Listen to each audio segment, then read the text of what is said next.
नमस्कार, स्वागत है आप सभी का BIV स्टूडियो इंफोटेनमेंट कार्यक्रम में। मैं हूं आप सभी का दोस्त आनंद, जहां हर ध्वनि में छुपा है संस्कृति का स्वर और हर लफ्ज में बसी है भारत की चेतना। यहां हर प्रस्तुति यहां होती है कुछ नई, कुछ खास, एकदम दमदार। यहां कहानियां सिर्फ सुनाई नहीं जाती, महसूस की जाती है। यहां कविता सिर्फ कागज पर नहीं गूंजती, बल्कि दिलों में धड़कती है। यहां हर विचार, हर रचना, हर अभिव्यक्ति बनती है एक नया प्रकाश। बालमन की कल्पनाएं हो या जीवन की सच्चाइयां, प्रेम की कोमलता हो या सत्य की कठोरता, इतिहास से वर्तमान तक का पूरा सफर कलम के सौदागरों के साथ। और जानेंगे देश दुनिया के उन खास लेखकों की रचना को जिन्होंने बदल दी मनोरंजन की दुनिया की तस्वीर। तो चलिए खोलते हैं मनोरंजन का पिटारा और सुनते हैं कुछ खास। तो आइए साहित्य और मनोरंजन की इस अद्भुत यात्रा में हमारे साथ चलिए, सिर्फ और सिर्फ BIV studio infotainment YouTube channel पर। तो आज हम लाए हैं आपके लिए लेखक मुंशी प्रेमचंद द्वारा लिखित कहानी गिला। तो सबसे पहले सुनेंगे कहानी का सारांश और फिर होगा कहानी का विस्तार। तो आइए सुनते हैं लेखक मुंशी प्रेमचंद द्वारा लिखित कहानी गिला का सारांश। कहानी गिला, लेखक मुंशी प्रेमचंद। प्रस्तुत है कहानी का सारांश। यह कहानी एक स्त्री के दृष्टिकोण से लिखी गई है जो अपने पति के व्यवहार, सोच और जीवन शैली से असंतुष्ट है। पति अत्यधिक सरल, आदर्शवादी और परोपकारी हैं, लेकिन अपने परिवार की जरूरतों और भावनाओं की उपेक्षा करते हैं। पत्नी को शिकायत है कि वे अपने भाई भतीजों और दूसरों के लिए तो सब कुछ करते हैं, पर अपने घर वालों के लिए उदासीन रहते हैं। वह बच्चों पर भी अनुशासन नहीं रखते, बेटी के विवाह में सामाजिक प्रथाओं का विरोध करते हैं और हर काम में आदर्शवाद की दुहाई देते हैं, जिससे पत्नी को कई बार शर्मिंदगी झेलनी पड़ती है। इतनी शिकायतों और आलोचनाओं के बावजूद कहानी का सबसे मार्मिक पक्ष यह है कि पत्नी को अपने पति से गहरा प्रेम है। वह स्वीकार करती है कि इन सभी दोषों के बावजूद वह उनके बिना एक पल भी नहीं रह सकती। उनके रिश्ते में इतना गहरा जुड़ाव है कि अब वह उनके स्वभाव को बदलना भी नहीं चाहती। यह कहानी पति पत्नी के संबंधों में प्रेम, शिकायत, सहनशीलता और गहराई को दर्शाती है। तो अभी आपने सुनी लेखक मुंशी प्रेमचंद द्वारा लिखित कहानी गिला का सारांश, और अब कहानी विस्तार से। तो आइए सुनते हैं कहानी का गिला। जीवन का बड़ा भाग इसी घर में गुजर गया, पर कभी आराम न नसीब हुआ। मेरे पति संसार की दृष्टि में बड़े सज्जन, बड़े शिष्ट, बड़े उदार, बड़े सौम्य होंगे, लेकिन जिस पर गुजरती है वही जानता है। संसार को उन लोगों की प्रशंसा करने में आनंद आता है जो अपने घर को भाड़ में झोंक रहे हों, गैरों के पीछे अपना सर्वनाश किए डालते हों। जो प्राणी घर वालों के लिए मरता है उसकी प्रशंसा संसार वाले नहीं करते। वह तो उनकी दृष्टि में स्वार्थी है, कृपण है, संकीर्ण हृदय है, आचार भ्रष्ट है। इसी तरह जो लोग बाहर वालों के लिए मरते हैं उनकी प्रशंसा घर वाले क्यों करने लगे। अब इन्हीं को देखो, सारे दिन मुझे जलाया करते हैं। मैं पर्दा तो नहीं करती, लेकिन सौदे सुलफ के लिए बाजार जाना बुरा मालूम होता है। और इनका यह हाल है कि चीज मंगवाओ तो ऐसी दुकान से लाएंगे जहां कोई ग्राहक भूल कर भी न जाता हो। ऐसी दुकान पर न तो चीज अच्छी मिलती है, न तौल ठीक होती है, न दाम ही उचित होते हैं। यह दोष न होते तो वह दुकान बदनाम ही क्यों होती, पर इन्हें ऐसी ही गई बीती दुकानों की चीजें लाने का मरज है। बार बार कह दिया, साहब की चलती हुई दुकान से सौदे लाया करो, वहां माल अधिक खपता है, इसलिए ताजा माल आता रहता है। पर इनकी तो टुटपुंजिया से बनती है और वे इन्हें उल्टे छुरे से मोड़ते हैं। गेहूं लाएंगे तो सारे बाजार से खराब, घुना हुआ चावल, ऐसा मोटा कि बैल भी न पूछे, दाल में कराई और कंकड़ भरे हुए, मनो लकड़ी जला डालो, क्या मजाल की गले। घी लाएंगे तो आधा आधा तेल या 16 आने काटो जैम और दरअसल घी से 1 छटाऊं कम। तेल लाएंगे तो मिलावट, बालों में डालो तो चिमट जाए, पर दाम दे आएंगे शुद्ध आंवले के तेल का। किसी चलती हुई नामी दुकान पर जाते तो इन्हें जैसे डर लगता है, शायद ऊंची दुकान और फीके पकवान के कायल हैं। मेरा अनुभव तो यह है कि नीची दुकान पर ही सड़े पकवान मिलते हैं। एक दिन की बात हो तो बर्दाश्त कर ली जाए, रोज रोज का टंटा नहीं सहा जाता। मैं पूछती हूं, आखिर आप टुटपुंजियों की दुकान पर जाते ही क्यों हैं? क्या उनके पालन पोषण का ठीका तुम्ही ने लिया है? आप फरमाते हैं, मुझे देखकर सबके सब बुलाने लगते हैं। वह क्या कहना है, कितनी दूर की बात कही है। जरा इन्हें बुला लिया और खुशामद के 2 शब्द सुना दिए, थोड़ी सी स्तुति कर दी, बस आपका मिजाज आसमान पर जा पहुंचा।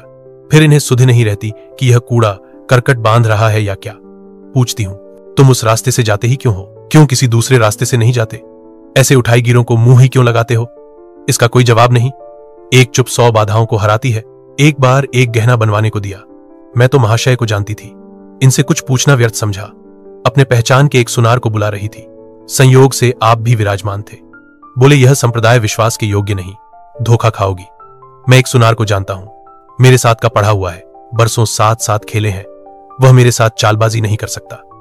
मैंने भी समझा, जब इनका मित्र है और वह भी बचपन का, तो कहां तक दोस्ती का हक न निभाएगा। सोने का एक आभूषण और 100 रुपये इनके हवाले किए। इस भले मानस ने वह आभूषण और रुपया न जाने किस बेईमान को दे दिए कि बरसों के झंझट के बाद जब चीज बनकर आई तो 8 आने तांबा और इतनी भद्दी की देखकर घिन लगती थी। बरसों की अभिलाषा धूल में मिल गई, रो पीट कर बैठ रही। ऐसे ऐसे वफादार तो इनके मित्र हैं जिन्हें मित्र की गर्दन पर छुरी फेरने पर भी संकोच नहीं। इनकी दोस्ती भी उन्हीं लोगों से है जो जमाने भर के जट्टू, गिरहकट, लंगोटी में फाग खेलने वाले फाकेमस्त हैं, जिनका उद्यम ही इन जैसे आंख के अंधों से दोस्ती गांठना है। नित्य ही एक महाशय उधार मांगने के लिए सिर पर सवार रहते हैं और बिना लिए गला नहीं छोड़ते, मगर ऐसा कभी न हुआ कि किसी ने रुपये चुकाए हों। आदमी एक बार खोकर सीखता है, 2 बार खोकर सीखता है, किंतु यह भले मानस 1000 बार खोकर भी नहीं सीखते। जब कहती हूं, रुपए तो दे आए, अब मांग क्यों नहीं लाते? क्या मर गए तुम्हारे वह दोस्त? तो बस बगलें झोंक कर रह जाते हैं। आपसे मित्रों को सूखा जवाब नहीं दिया जाता। खैर, सूखा जवाब न दो। मैं भी नहीं कहती कि दोस्तों से बेमुरौवती करो, मगर चिकनी चुपड़ी बातें तो बना सकते हो, बहाने तो कर सकते हो। किसी मित्र ने रुपए मांगे और आपके सिर पर बोझ पड़ा, बेचारे कैसे इनकार करें? आखिर लोग जान जाएंगे कि नहीं कि यह महाशय भी खुखल ही है। इनकी हविस यह है कि दुनिया इन्हें संपन्न समझती रहे, चाहे मेरे गहने ही क्यों न गिरो रखने पड़े। सच कहती हूं, कभी कभी तो एक एक पैसे की तंगी हो जाती है और इन भले आदमी को रुपये जैसे घर में काटते हैं। जब तक रुपये के वारे न्यारे न कर ले, इन्हें चैन नहीं। इनके करतूत कहां तक गाऊं? मेरी तो नाक में दम आ गया। एक मेहमान रोज यमराज की भांति सिर पर सवार रहते हैं। न जाने कहां के बेफिक्रे इनके मित्र हैं। कोई कहीं से आकर मरता है, कोई कहीं से। घर क्या है? अपाहिजों का अड्डा है। जरा सातों घर, मुश्किल से 2 पलंग, ओढ़ना बिछौना भी फालतू नहीं, मगर आप हैं कि मित्रों को निमंत्रण देने को तैयार। आप तो अतिथि के साथ लेटेंगे, इसलिए इन्हें चारपाई भी चाहिए, ओढ़ना बिछौना भी चाहिए, नहीं तो घर का पर्दा खुल जाए। जाता है मेरे बच्चों के सिर। गर्मियों में तो खैर कोई मुजायका नहीं, लेकिन झाड़ों में तो ईश्वर ही याद आते हैं। गर्मियों में भी खुली छत पर तो मेहमानों का अधिकार हो जाता है। अब मैं बच्चों को लिए पिंजड़े में पड़ी फड़फड़ाया करूं। इन्हें इतनी समझ भी नहीं कि जब घर की यह दशा है तो क्यों ऐसों को मेहमान बनाए जिनके पास कपड़े लत्ते तक नहीं। ईश्वर की दया से इनके सभी मित्र इसी श्रेणी के हैं। एक भी ऐसा मायका लाल नहीं जो समय पड़ने पर ढेले से भी इनकी मदद कर सके। एक बार महाशय को इसका अनुभव अत्यंत कटु अनुभव हो चुका है, मगर इस जड़ भरत ने जैसे आंखें न खोलने की कसम खा ली है, ऐसे ही दरिद्र भट्टाचार्यों से इनकी पटती है। शहर में इतने लक्ष्मी के पुत्र हैं, पर आपका किसी से परिचय नहीं। उनके पास जाते इनकी आत्मा दुखती है। दोस्ती गांठेंगे ऐसों से जिनके घर में खाने का ठिकाना नहीं। एक बार हमारा कहार छोड़कर चला गया और कई दिन कोई दूसरा कहार न मिला। किसी चतुर और कुशल कहार की तलाश में थी, किंतु आपको जल्द से जल्द कोई आदमी रख लेने की धुन सवार हो गई। घर के सारे काम पूर्ववत चल रहे थे, पर आपको मालूम हो रहा था कि गाड़ी रुकी हुई है। मेरा जूठे बर्तन मांजना और अपना साग भाजी के लिए बाजार जाना इनके लिए असह्य हो उठा। एक दिन जाने कहां से एक बांगड़ू को पकड़ लाए। उसकी सूरत कह देती थी कि कोई जोंगलू है, मगर आपने उसका ऐसा बखान किया कि क्या कहूं। बड़ा होशियार है, बड़ा आज्ञाकारी, परले सिरे का मेहनती, गजब का सलीकेदार और बहुत ही ईमानदार। खैर, मैंने उसे रख लिया। मैं बार बार क्यों इनकी बातों में आ जाती हूं, इसका मुझे स्वयं आश्चर्य है। यह आदमी केवल रूप से आदमी था, आदमियत के और कोई लक्षण उसमें न थे। किसी काम की तमीज नहीं, बेईमान न था, पर गधा अव्वल दर्जे का। बेईमान होता तो कम से कम इतनी तस्कीन तो होती कि खुद खा जाता है, अभागा दुकानदारों के हाथों लुट जाता था। 10 तक की गिनती उसे न आती थी। 1 रुपया देकर बाजार भेजूं तो संध्या तक हिसाब न समझा सके। क्रोध पी कर रह जाती थी। रक्त खौलने लगता था कि दुष्ट के कान उखाड़ लूं, मगर इन महाशय को उसे कभी कुछ कहते नहीं देखा। डांटना तो दूर की बात है। आप नहा धोकर धोती छांट रहे हैं और वह दूर बैठा तमाशा देख रहा है। मैं तो बचा का खून पी जाती, लेकिन इन्हें जरा भी गम नहीं। जब मेरे डांटने पर धोती छांटने जाता भी तो आप उसे समीप न आने देते, बस उसके दोषों को गुण बनाकर दिखाया करते थे, और इस प्रयास में सफल न होते तो दोषों पर पर्दा डाल देते थे। मूर्ख को झाड़ू लगाने की तमीज न थी। मर्दाना कमरा ही तो सारे घर में ढंग का एक कमरा है। उसमें झाड़ू लगाता तो इधर की चीज उधर, ऊपर की नीचे, मानो कमरे में भूकंप आ गया हो। और गर्द का यह हाल कि सांस लेना कठिन, पर आप शांतिपूर्वक कमरे में बैठे हैं जैसे कोई बात ही नहीं। एक दिन मैंने उसे खूब डांटा, कल से ठीक ठीक झाड़ू न लगाई तो कान पकड़कर निकाल दूंगी। सवेरे सोकर उठी तो देखती हूं कमरे में झाड़ू लगी हुई है और हर एक चीज करीने से रखी हुई है। गर्द गुबार का नाम नहीं।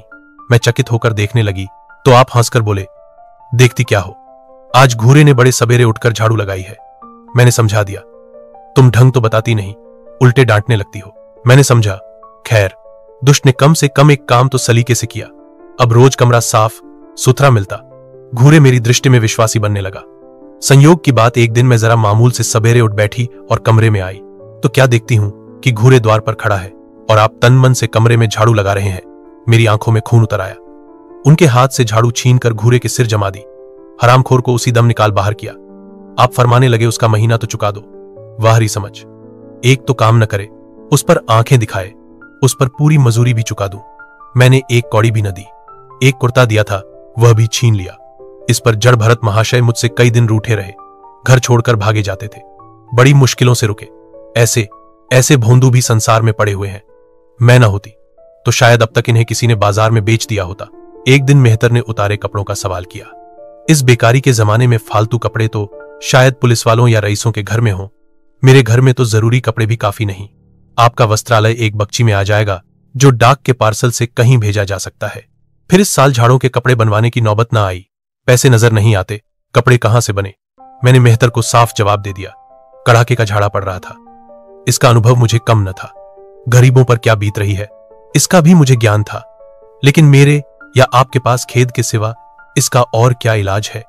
जब तक समाज का यह संगठन रहेगा ऐसी शिकायतें पैदा होती रहेंगी।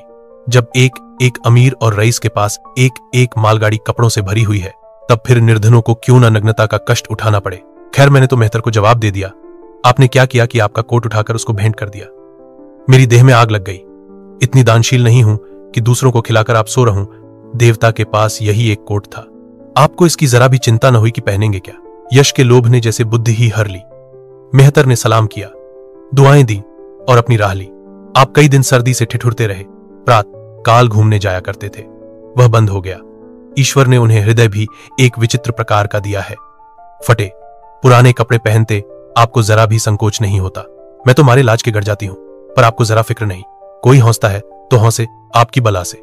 अंत में जब मुझसे न देखा गया तो एक कोट बनवा दिया। जी तो जलता था कि खूब सर्दी खाने दूं, पर डरी कि कहीं बीमार पड़ जाए तो और बुरा हो। आखिर काम तो उन्हीं को करना है। महाशय अपने दिल में समझते होंगे मैं कितना विनीत, कितना परोपकारी हूं। शायद इन्हें इन बातों का गर्व हो। मैं इन्हें परोपकारी नहीं समझती, न विनीत ही समझती हूं। यह जड़ता है, सीधी सादी निरीहता। जिस मेहतर को आपने अपना कोट दिया, उसे मैंने कई बार रात को शराब के नशे में मस्त झूमता देखा है और आपको दिखा भी दिया है। फिर दूसरों की विवेकहीनता की पुरौती हम क्यों करें। अगर आप विनीत और परोपकारी होते तो घर वालों के प्रति भी तो आपके मन में कुछ उदारता होती, या सारी उदारता बाहर वालों ही के लिए सुरक्षित है, घर वालों को उसका अल्पांश भी न मिलना चाहिए। मेरी इतनी अवस्था बीत गई, पर इस भले आदमी ने कभी अपने हाथों से मुझे एक उपहार भी न दिया। बेशक मैं जो चीज बाजार से मंगवाऊं उसे लाने में इन्हें जरा भी आपत्ति नहीं, बिल्कुल उज्र नहीं, मगर रुपए मैं दे दूं यह शर्त है। इन्हें खुद कभी यह उमंग नहीं होती। यह मैं मानती हूं कि बेचारे अपने लिए भी कुछ नहीं लाते। मैं जो कुछ मंगवा दूं उसी पर संतुष्ट हो जाते हैं, मगर आखिर आदमी कभी कभी शौक की चीजें चाहता ही है। अन्य पुरुषों को देखती हूं, स्त्री के लिए तरह तरह के गहने, भांति भांति के कपड़े, शौक सिंगार की वस्तुएं लाते रहते हैं। यहां इस व्यवहार का निषेध है। बच्चों के लिए भी मिठाइयां, खिलौने, बाजे शायद जीवन में एक बार भी न लाए हों। शपथ भी खाली है। इसलिए मैं तो इन्हें कृपण कहूंगी, अरसिक कहूंगी, हृदय शून्य कहूंगी, उदार नहीं कह सकती। दूसरों के साथ इनका जो सेवा भाव है उसका कारण है इनका यश, लोभ और व्यावहारिक अज्ञानता। आपके विनय का यह हाल है कि जिस दफ्तर में आप नौकर हैं उसके किसी अधिकारी से आपका मेल जोल नहीं। अफसरों को सलाम करना तो आपकी नीति के विरुद्ध है, नजर या डाली तो दूर की बात है। और तो और कभी किसी अफसर के घर नहीं जाते। इसका खामियाजा आप न उठाएं तो कौन उठाए? औरों को रियायती छुट्टियां मिलती हैं, आपका वेतन कटता है। औरों की तरक्कियां होती हैं, आपको कोई पूछता भी नहीं। हाजिरी में 5 मिनट की भी देर हो जाए तो जवाब पूछा जाता है। बेचारे जी तोड़कर काम करते हैं, कोई बड़ा कठिन काम आ जाता है तो इन्हीं के सिर मढ़ा जाता है। इन्हें जरा भी आपत्ति नहीं। दफ्तर में इन्हें घिस्सू, पिस्सू आदि उपाधियां मिली हुई हैं, मगर पड़ाव कितना ही बड़ा मारे, इनके भाग्य में वही सूखी घास लिखी है। यह विनय नहीं है, स्वाधीन मनोवृत्ति भी नहीं है। मैं तो इसे समय चातुरी का अभाव कहती हूं, व्यावहारिक ज्ञान की क्षति कहती हूं। आखिर कोई अफसर आपसे क्यों प्रसन्न हो? इसलिए कि आप बड़े मेहनती हैं। दुनिया का काम मुरौवत और रवादारी से चलता है। अगर हम किसी से खिंचे रहें तो कोई कारण नहीं कि वह भी हमसे न खिंचा रहे। फिर जब मन में क्षोभ होता है तो वह दफ्तरी व्यवहारों में भी प्रकट हो ही जाता है। साथियों, अगर आपको यह कार्यक्रम पसंद आ रहा है तो आप हमारे चैनल को जल्दी से लाइक और सब्सक्राइब कर दीजिए। आपके लाइक और सब्सक्राइब से हमें बहुत हिम्मत मिलती है। तो BIV studio infotainment YouTube channel को लाइक और सब्सक्राइब करते रहें। हम आपको इसी तरह मनोरंजन से भरपूर रोचक साहित्य सुनाते रहेंगे। तो साथियों, आगे बढ़ते हैं और सुनते हैं कार्यक्रम का शेष भाग। जो मातहत अफसर को प्रसन्न रखने की चेष्टा करता है, जिसकी जात से अफसर का कोई व्यक्तिगत उपकार होता है, जिस पर वह विश्वास कर सकता है, उसका लिहाज वह स्वभावत करता है। ऐसे सिरागियों से क्यों किसी को सहानुभूति होने लगी? अफसर भी तो मनुष्य है। उसके हृदय में जो सम्मान और विशिष्टता की कामना है वह कहां पूरी हो? जब अधीनस्थ कर्मचारी ही उससे फिरंट रहें तो क्या उसके अफसर उसे सलाम करने आएंगे? आपने जहां नौकरी की वहां से निकाले गए, कभी किसी दफ्तर में 2-3 साल से ज्यादा न टिके, या तो अफसर से लड़ गए या कार्याधिक्य के कारण छोड़ बैठे। आपको कुटुंब सेवा का दावा है, आपके कई भाई भतीजे होते हैं, वह कभी इनकी बात भी नहीं पूछते।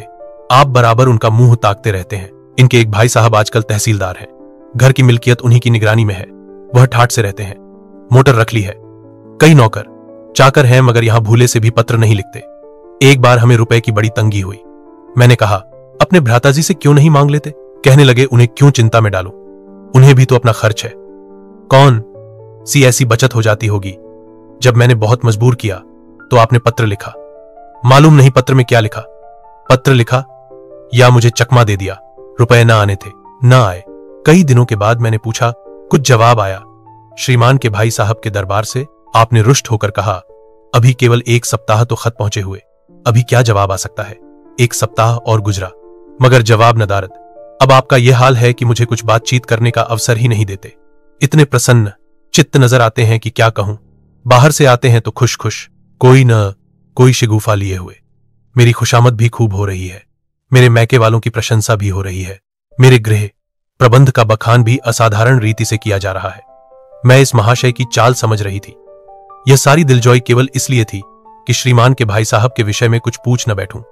सारे राजनीतिक, आर्थिक, सामाजिक, आचारिक प्रश्नों की मुझसे व्याख्या की जाती थी, इतने विस्तार और गवेषणा के साथ कि विशेषज्ञ भी लोहा मान जाएं, केवल इसलिए कि मुझे वह प्रसंग उठाने का अवसर न मिले। लेकिन मैं भला कब चूकने वाली थी? जब पूरे 2 सप्ताह गुजर गए और बीमे के रुपए भेजने की मिति मौत की तरह सिर पर सवार हो गई तो मैंने पूछा, क्या हुआ? तुम्हारे भाई साहब ने श्रीमुख से कुछ फरमाया या अभी तक पत्र नहीं पहुंचा? आखिर घर की जायदाद में हमारा भी कुछ हिस्सा है या नहीं? या हम किसी लौंडी दासी की संतान हैं? 500 रुपए साल का नफा तो 10 साल पहले था, अब तो 1000 से कम न होगा। पर हमें कभी एक कानी कौड़ी भी नहीं मिली। मोटे हिसाब से हमें 2000 मिलना चाहिए। 2000 न हो, 1000 हो, 500 हो, 250 हो, कुछ न हो तो बीमा के प्रीमियम भर के तो हों। तहसीलदार साहब की आमदनी हमारी आमदनी की चौगुनी है, रिश्वतें भी लेते हैं, तो फिर हमारे रुपए क्यों नहीं देते? आप हैं हाँ हाँ करने लगे, कहने लगे। वह बेचारे घर की मरम्मत करवाते हैं, बंधु बांधवों का स्वागत सत्कार करते हैं, नातेदारियों में भेंट भांट भेजते हैं, और कहां से लावें जो हमारे पास भेजें? वाहरी बुद्धि। मानो जायदाद इसीलिए होती है कि उसकी कमाई उसी में खर्च हो जाए। इस भले आदमी को बहाने गढ़ने भी नहीं आते। मुझसे पूछते, मैं एक नहीं 1000 बता देती, एक से एक बढ़कर कह देते घर में आग लग गई, सब कुछ स्वाहा हो गया था, या चोरी हो गई, तिनका तक न बचा, या 10,000 का अनाज भरा था उसमें घाटा रहा, या किसी से फौजदारी हो गई, उसमें दिवाला पिट गया। आपको सूझी भी तो लचर सी बात, तकदीर ठूंक कर बैठ रही। पड़ोस की एक महिला से रुपए कर्ज लिए, तब जाकर काम चला। फिर भी आप भाई भतीजों की तारीफ के पुल बांधते हैं तो मेरे शरीर में आग लग जाती है। ऐसे कौरवों से ईश्वर बचाए। ईश्वर की दया से आपके 2 बच्चे हैं, 2 बच्चियां भी हैं। ईश्वर की दया कहूं या कोप कहूं, सब उद्यमी हो गए हैं कि खुदा की पनाह। मगर क्या मजाल है कि यह भोंदू किसी को कड़ी आंखों से देखें। रात के 8 बजे गए हैं। युवराज अभी घूमकर नहीं आए। मैं घबरा रही हूं। आप निश्चिंत बैठे अखबार पढ़ रहे हैं। झल्लाई हुई जाती हूं और अखबार छीन कर कहती हूं, जाकर जरा देखते क्यों नहीं, लौंडा कहां रह गया। न जाने तुम्हारा हृदय कितना कठोर है। ईश्वर ने तुम्हें संतान ही न जाने क्यों दे दी। पिता का पुत्र के साथ कुछ तो धर्म है। तब आप भी गर्म हो जाते हैं। अभी तक नहीं आया, बड़ा शैतान है। आज बचा आते हैं तो कान उखाड़ लेता हूं, मारे हंटरों के खाल उधेड़ कर रख दूंगा। यूं बिगड़कर तैश के साथ आप उसे खोजने निकलते हैं। संयोग की बात, आप उधर जाते हैं, इधर लड़का आ जाता है। मैं पूछती हूं, तू किधर से आ गया? तुझे वह ढूंढने गए हुए हैं। देखना आज कैसी मरम्मत होती है। यह आदत ही छूट जाएगी। दांत पीस रहे थे, आते ही होंगे। छड़ी भी उनके हाथ में है। तुम इतने मन के हो गए हो कि बात नहीं सुनते। आज आटे दाल का भाव मालूम होगा। लड़का सहम जाता है और लैंप जलाकर पढ़ने बैठ जाता है। महाशय जी 2-2.5 घंटे के बाद लौटते हैं, हैरान, परेशान और बदहवास। घर में पांव रखते ही पूछते हैं आया कि नहीं। मैं उनका क्रोध उत्तेजित करने के विचार से कहती हूं, आकर बैठा तो है, जाकर पूछते क्यों नहीं? पूछकर हार गई। कहां गया था? कुछ बोलता ही नहीं। आप गरजकर कहते हैं, मन्नू यहां आओ। लड़का थर थर कांपता हुआ आकर आंगन में खड़ा हो जाता है। दोनों बच्चियां घर में छिप जाती हैं कि कोई बड़ा भयंकर कांड होने वाला है। छोटा बच्चा खिड़की से चूहे की तरह झांक रहा है। आप क्रोध से बौखलाए हुए हैं। हाथ में छड़ी है ही। मैं भी वह क्रोधोन्मत्त आकृति देखकर पछताने लगती हूं कि कहां से इनसे शिकायत की। आप लड़के के पास जाते हैं, मगर छड़ी जमाने के बदले आहिस्ते से उसके कंधों पर हाथ रखकर बनावटी क्रोध से कहते हैं, तुम कहां गए थे जी? मना किया जाता है। मानते नहीं हो। खबरदार, जो अब कभी इतनी देर होगी। आदमी शाम को घर चला आता है या मटर गश्ती करता है। मैं समझ रही हूं कि यह भूमिका है। विषय अब आएगा। भूमिका तो बुरी नहीं, लेकिन यहां तो भूमिका पर इत हो जाती है। बस आपका क्रोध शांत हो गया, बिल्कुल जैसे क्वार की घटा घेर घार हुआ। काले बादल आए, गड़गड़ाहट हुई और गिरी क्या 4 बूंदें। लड़का अपने कमरे में चला जाता है और शायद खुशी से नाचने लगता है। मैं पराभूत होकर कहती हूं, तुम तो जैसे डर गए। भला 2-4 तमाचे तो लगाए होते। इसी तरह तो लड़के शेर हो जाते हैं। आप फरमाते हैं, तुमने सुना नहीं, मैंने कितने जोर से डांटा। बच्चा की जान ही निकल गई होगी। देख लेना जो फिर कभी देर में आए। तुमने डांटा तो नहीं? हां, आंसू पोंछ दिए। तुमने मेरी डांट सुनी नहीं? क्या कहना है आपकी डांट का? लोगों के कान बहरे हो गए। लाओ तुम्हारा गला सहला दूं। आपने एक नया सिद्धांत निकाला है कि दंड देने से लड़के खराब हो जाते हैं। आपके विचार से लड़कों को आजाद रहना चाहिए। उन पर किसी तरह का बंधन, शासन या दबाव न होना चाहिए। आपके मत से शासन बालकों के मानसिक विकास में बाधक होता है। इसी का यह फल है कि लड़के नकेल के ऊंट बने हुए हैं। कोई 1 मिनट भी किताब खोलकर नहीं बैठता। कभी गुल्ली डंडा है, कभी गोलियां, कभी कनकौवे। श्रीमान भी लड़कों के साथ खेलते हैं। 40 साल की उम्र और लड़कपन इतना। मेरे पिताजी के सामने मजाल थी कि कोई लड़का कनकौवा उड़ा ले या गुल्ली डंडा खेल सके। खून पी जाते। प्रात काल से लड़कों को लेकर बैठ जाते थे। स्कूल से जो ही लड़के आते फिर ले बैठते थे। बस संध्या समय आधा घंटे की छुट्टी देते थे। रात को फिर जोत देते। यह नहीं कि आप तो अखबार पढ़ा करें और लड़के गली गली भटकते फिरें। कभी कभी आप सींग कटाकर बछड़े बन जाते हैं। लड़कों के साथ ताश खेलने बैठा करते हैं। ऐसे बाप का भला लड़कों पर क्या रोब हो सकता है? पिताजी के सामने मेरे भाई सीधे ताक नहीं सकते थे। उनकी आवाज सुनते ही तहलका मच जाता था। उन्होंने घर में कदम रखा और शांति का साम्राज्य हुआ। उसके सम्मुख जाते लड़कों के प्राण सूखते थे। उसी शासन की यह बरकत है कि सभी लड़के अच्छे अच्छे पदों पर पहुंच गए। हां, स्वास्थ्य किसी का अच्छा नहीं है तो पिताजी ही का स्वास्थ्य कौन बड़ा अच्छा था। बेचारे हमेशा किसी औषधि का सेवन करते रहते थे। और क्या कहूं, एक दिन तो हद ही हो गई। श्रीमान जी लड़कों को कनकौवा उड़ाने की शिक्षा दे रहे थे।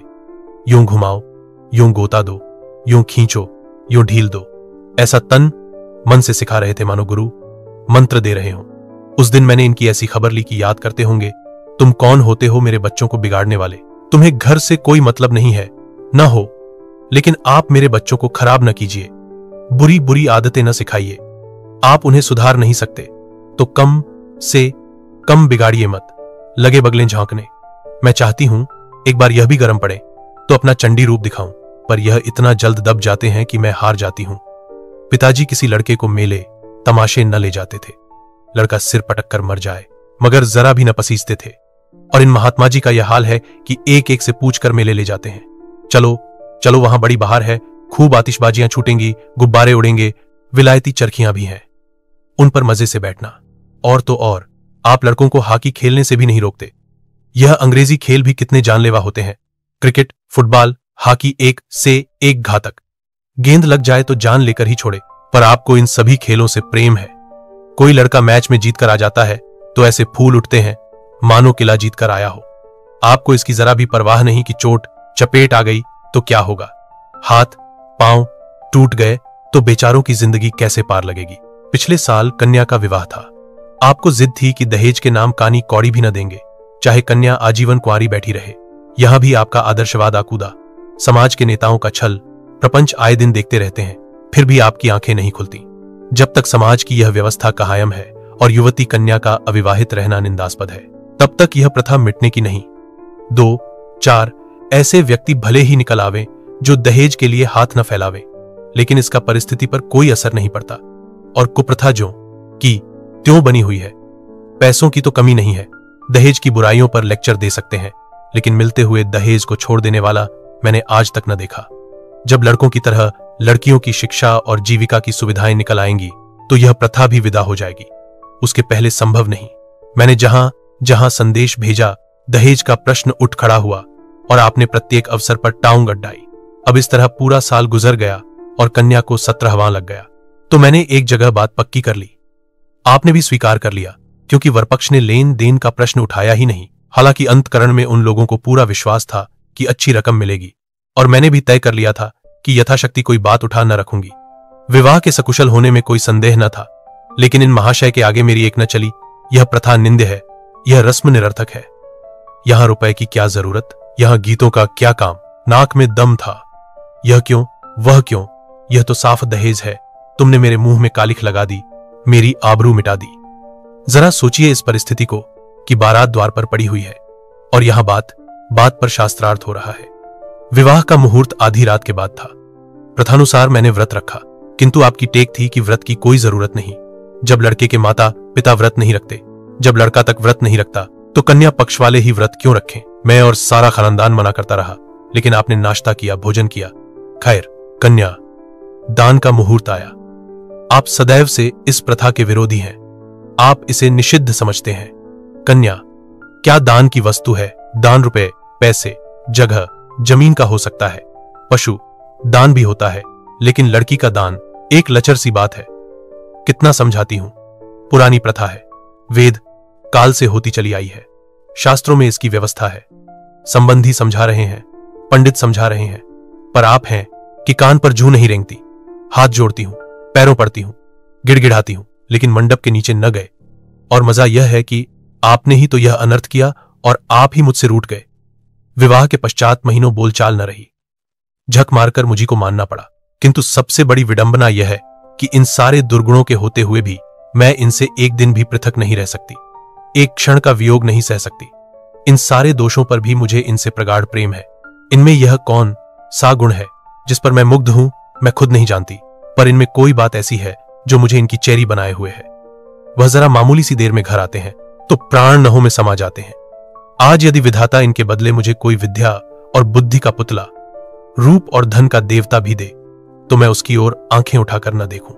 यह धर्म की बेड़ी नहीं है, कदापि नहीं, प्रथागत पतिव्रत भी नहीं, बल्कि हम दोनों की प्रकृति में कुछ ऐसी क्षमताएं, कुछ व्यवस्थाएं उत्पन्न हो गई हैं, मानो किसी मशीन के कल पुर्जे घिस घिसाकर फिट हो गए हों और एक पुर्जे की जगह दूसरा पुर्जा काम न दे सके, चाहे वह पहले से कितना ही सुडौल, नया और सुदृढ़ क्यों न हो। जाने हुए रास्ते से हम निशंक आंखें बंद किए जाते हैं, उसके ऊंच नीच, मोड़ और घुमाव सब हमारी आंखों में समाये हुए हैं।